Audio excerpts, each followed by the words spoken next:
Hey guys, welcome to my space. Today looks very different, right? This is in honor of my late papa, my late daddy, who died on the 20th of January, the year 2007. This is 2023. That's how many years? 2007, 17, 18, 19, 20, 21, 22, 23. That's 16 years ago. Well, my story goes back in 2006, which was not a very good year for my daddy. He was in and out of hospital.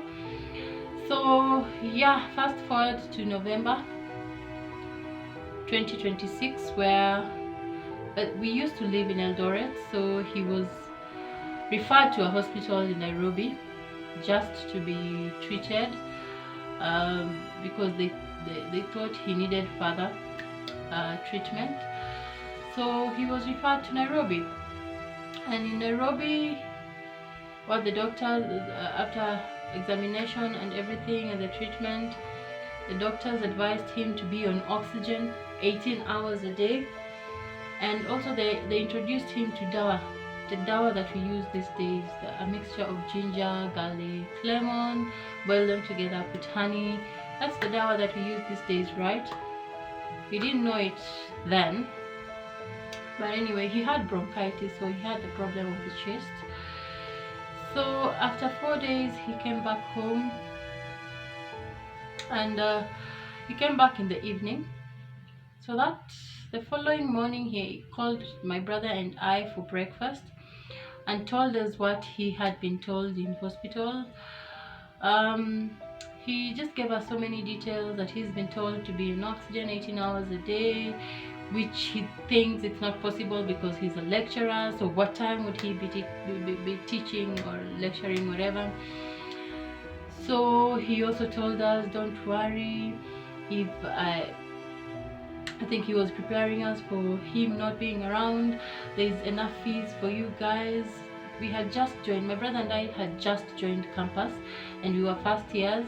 We were all on the parallel program, so you can imagine how expensive it was gonna be.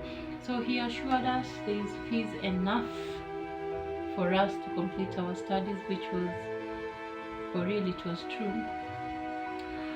So but he wasn't okay. Even after those 4 days and coming back, he just was not okay.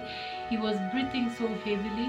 My room and his were very far, were a distance away, but you could hear him breathe from the room, from my room, and he's in his room. So you could hear him breathe so heavily. You could hear him when he pauses, you could just hear. So I was not comfortable in that house, because first he had called us and now given us a story of the way everything's ready. It was like he was preparing us for his demise. So fast forward December that year, there was a lecturer strike, so the campus was closed, the universities were closed. So we came home, and as our norm, we used to travel to the village for our Christmas holidays, for the festive season. So I traveled with my dad, though it wasn't an easy journey. It was one of those long journeys, because dad was struggling. He was really struggling with his health. His chest was really just giving him a problem. He was breathing heavily. He was not okay. So we got home, but the holidays were not even good for him. He was just struggling through. Fast forward to January, he went immediately. He actually came and went to hospital immediately. He was hospitalized immediately, and that was the last time he was being hospitalized, because he never came out alive. So in January he was hospitalized. The universities were open, so we went back to school, and I used to visit him every Friday. So there's this Friday, because he died on a Saturday. There's this Friday, the last Friday that I went to visit him. As I was entering his hospital room, he was on oxygen, by the way, and the sight really scared me. He could not recognize me from the door. He only recognized me when I got to where he was, and he was like, "Oh, my daughter." He used to call me my daughter. "Oh, my daughter, you're here." I'm like, "Yes, I'm here to see you. I thought you're one of the nurses." I'm like, "No, I'm your daughter." "Okay, I had not recognized you." That's what he was telling me, and I was so hurt. I was so. That is how the situation, how bad the situation was for him not even to recognize me when I walked into the room. So we spent the hour together. We just talked so many things, and it wasn't. I really felt scared because he was on oxygen. He was breathing heavily all that time through. All through that time, he was on oxygen. So I needed some pocket money. He directed me. By the way, he had a lot of money in his hospital room. I don't know why. I don't know why he decided. Probably he just knew. So he had a lot of money in his closet. Directed me to where the money was. I took what I had requested and I left. That evening wasn't so good for me because now that sight of seeing my dad on oxygen, oh my god, it was one of the ugliest sights I had ever seen, and I wouldn't like to see anybody in that state. So I went back to school very uneasy, had a very uneasy evening, night. The following morning, I was called between 9 and 10. I was called by my brother, telling me that dad is passing out.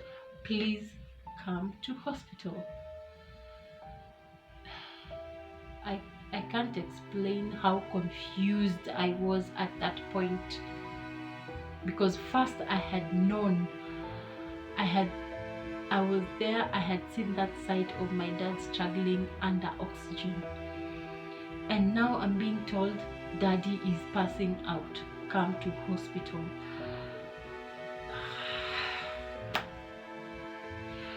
So I left everything that I was doing by then, rushed to hospital. When I got to the hospital, I was rushing to the room, but then I was stopped by the security guard, and they told me, no, you can't enter till the visiting hours. So I tried to explain to this guard, no, my daddy is passing out and I really need to see him.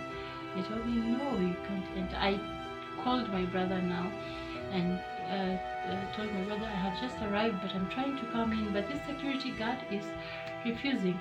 So my brother just told me, relax, just wait. It's just about an hour to the visiting hours. Just wait. When it gets to time to visiting hours, you can come and see daddy. So yeah, that was the longest hour of my life. My stomach rumbled. I went to public loos, because now my stomach was just not giving me peace. So when it got to time, I rushed into my daddy's hospital room. To my surprise, my mom was there. I didn't know how my mom got there, and my brother was there. Of course, I was expecting my brother there, and my dad was there, but helpless in bed, struggling to breathe. He looked at me, but now my stomach was rumbling and I needed to use the loo. I rushed into the loo in his room, and I had a running stomach. I was diarrheaing, and when I was in the toilet, I had my daddy call my name. He used to call me Okambo, and he called Okambo. I was not near to answer. I was not near him. I regret not being near him because I don't know what he wanted to tell me. That was the last word I heard from him. My name, Okambo. When I was done in the toilet, I came because he had called me. Now I came for him to tell me what he wanted to tell me. Unfortunately, he couldn't talk. He couldn't talk.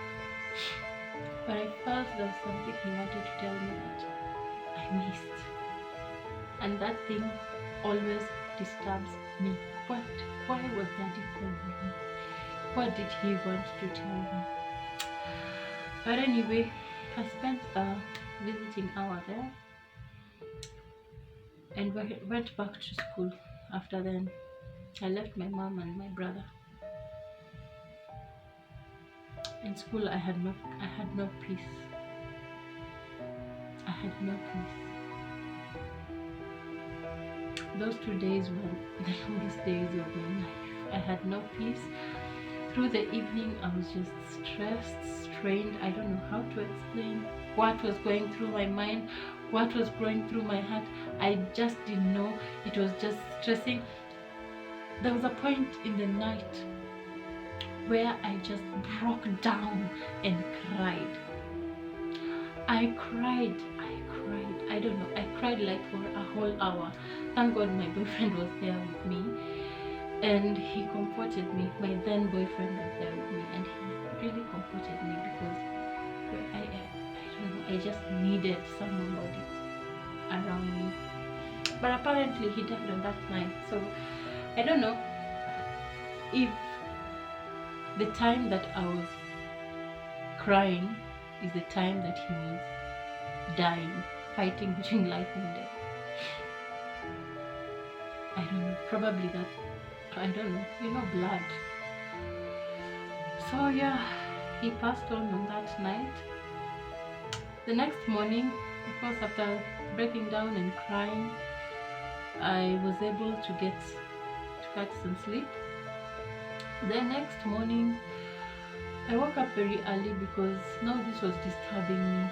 I got a call from my brother, again telling me that now there's something you need to go and do in main campus, in our house in main campus,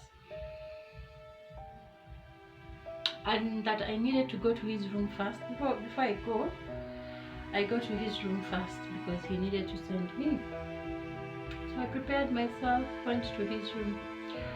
I got him there with his friends, and there was one friend whom he told me he will go with him to main campus. Okay, I was like, okay, so we'll go with him. So we went, got public means from where I was, the campus that we were. So we needed to use two public means, from the campus that we were to town, then from town to the main campus. So when we were in the public vehicle from the campus that we were to town, our friend got the news to me that Dad is no more. Dad did not manage. He passed on yesterday night. I was like, what? I was in the public. I tried to control myself, but I couldn't. I broke down. I cried, and I cried. He comforted me, and I managed to grab myself and just mourn in within. So we got to the stage, lighted, went to the next stage. There we got, my aunties had already started coming all the way from Western to Eldoret. Were there two of my aunties and an uncle. So we grabbed a vehicle together and we went to the main campus. We got to the house. The house had already started being full, and the first person that I went to was my mom, and I hugged my mom. arm real tight and cried. I really cried. It was the darkest day of my life when I lost my daddy.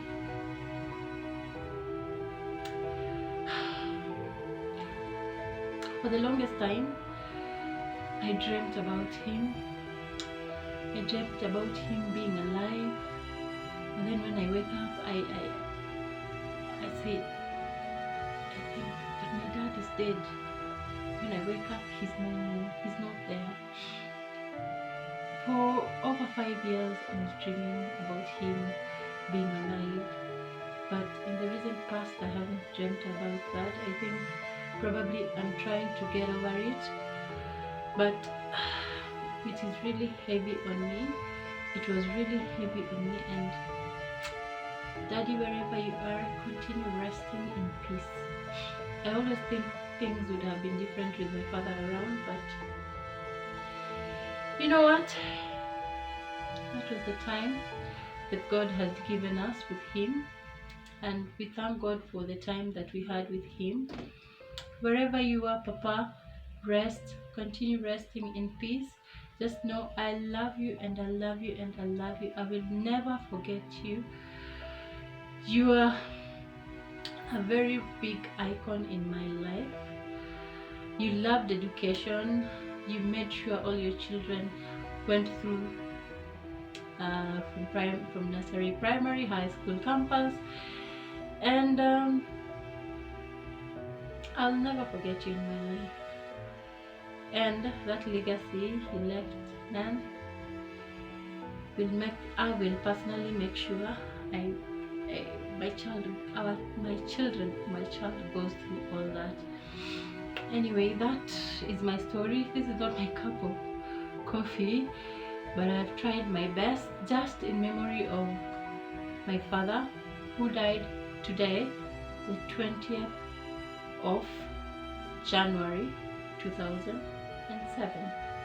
Thank you very much, guys, for watching. I'm so glad I was able to tell this story without breaking down. It's not easy to lose a loved one, but I mean, it's part of life. That's where we are all headed to. So thank you very much. Please remember to subscribe, hit on the notification bell so that you can be notified whenever I upload a new video. Thank you very much. Always remember to live, laugh, and love. Thank you, and hope to see you in the next one. Bye bye.